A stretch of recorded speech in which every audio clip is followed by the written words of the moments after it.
So Joe Tegmeyer was doing what Joe always does and flying over Giga Texas and spotted some very exciting parts coming out of the factory. These are new Giga castings, but they are not for the Model Y, okay? And they're probably not for the Model 3 either. I don't think they have any plans on moving Model 3 production outside of Fremont, at least that we're aware of. Wouldn't make too much sense in my opinion, but most people analyzing these pieces coming out of the factory are fairly certain they're for the CyberCab. This pretty much lines up with what Lars, Tesla's head of engineering, has been telling us for a while, which is that they plan for the CyberCab to go into volume production next year. And of course, that takes a lot of time. That takes a lot of tooling. And the real big point that I want to emphasize in this video is that castings are one of the more expensive manufacturing tooling that goes into bringing a vehicle to life. That's a lot of what Rivian is spending on the R2 right now. That's a lot of what Aptera is saving up for to get their chassis into production. They're these big machines that have to be custom made specifically to crank out one particular shape and size. And really the only way you're able to justify spending all of that money for these big casting machines is if you know you're going to be building lots and lots of something. It really only works for high volume. That's why Tesla doesn't use castings on the Model S or X. They're probably not going to use them on the Roadster if that ever happens. It's also why Rivian does not use Giga castings on the R1 line of products. They don't have enough high volume for it to justify the expense. So the fact that we're actually seeing CyberCab sized castings coming out of Giga Texas basically means that whether you or I believe that robo-taxis can actually exist at scale, Tesla's putting money where their mouth is now. This is no longer just talk about, oh yeah, in a couple months we're gonna have robo-taxi rides in June and they're gonna be unsupervised. No way to take over the vehicle. It's just driving around completely autonomously. You know, Tesla has been making claims like this for years, so I think they've earned a bit of skepticism. And I even understand why some people might say, Drew, why are you skeptical of robo-taxi claims but not skeptical of other EV startups who say they're going to deliver and then it ends up taking longer? Well, I'm willing to be a bit more patient when I understand that a startup is funding dependent, because I know that things in the business world especially move much slower when there's not money around. Tesla doesn't have a funding dependent excuse anymore. In fact, right now they have more cash on hand than they've ever had before. They recently reported $37 billion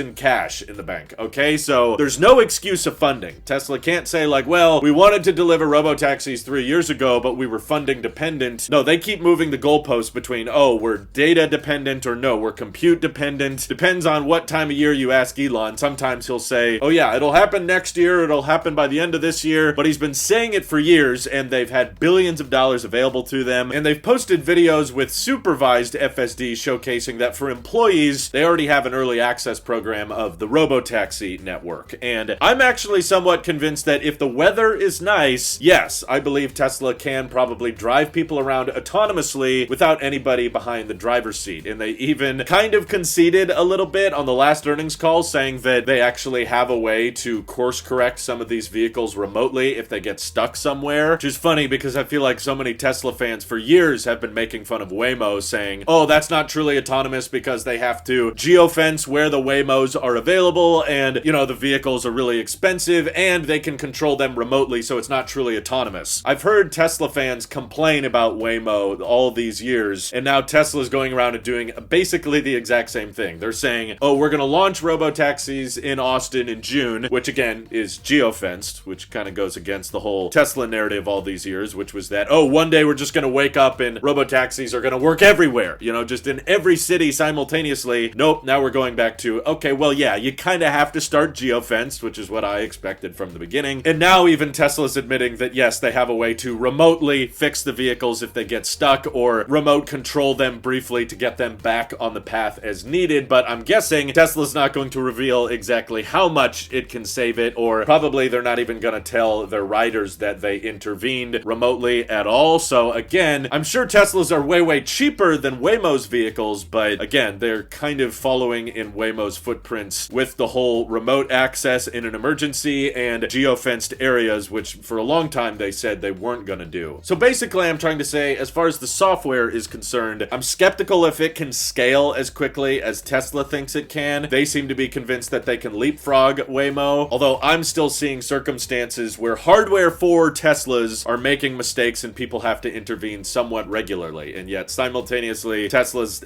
projecting like, well, in just a couple months, this is going to be completely autonomous and unsupervised, and even privately owned vehicles will be unsupervised by the end of this year. Because of how optimistic he's been on timelines in the past, I think they've earned a bit of skepticism for us to all say, okay, yeah, we'll see when that happens. But despite all of my skepticism with software, I'm actually very excited to see Giga castings for the CyberCab actually coming out of the factory, because it shows that Tesla is actually spending the big ticket items on tooling to mass produce smaller, more energy efficient vehicles. And I guess, even though I should probably let this dream die, there's still a part of me that's really hopeful that Tesla could actually sell a version of the CyberCab with a steering wheel and pedals. Make it steer by wire, make it brake by wire and everything. It could be really easy to remove if you want to turn it into a CyberCab in the future, but mostly I'm just a big fan of smaller, more energy efficient vehicles, and to see Tesla spending this kind of money is a good sign that, hey, if they want to launch more affordable models, I don't think it's going to be these this year, but if they want to keep bringing down electric vehicle prices, I think they could easily convert the CyberCab into a sellable model with a steering wheel and probably a much smaller display. You don't need that whole 21-inch TV in there if there's a steering wheel. But Lars talked about the CyberCab in interviews getting 5.5 miles per kilowatt hour or 6 miles per kilowatt hour, which is pretty good. It's certainly no Aptera, where their truck vehicle's already around 8 miles per kilowatt hour, but certainly it's a step in the right direction. And based on their comments on yesterday's earnings call, they're still claiming they're on track to launch more affordable models in the first half of 2025, which is like over in a couple months. But they never get very specific on the calls, but anytime someone calls in and asks like, hey, are these new models or are they just lower trims of the Model 3 and Y? They never completely answer the question, but they always say like, hey, keep in mind, we're building the more affordable models on the same assembly lines as our existing products, so we can only change it so much. And I'm like, yeah, if you answered it that way, it probably means that the more affordable models are just going to be stripped down, defeatured Model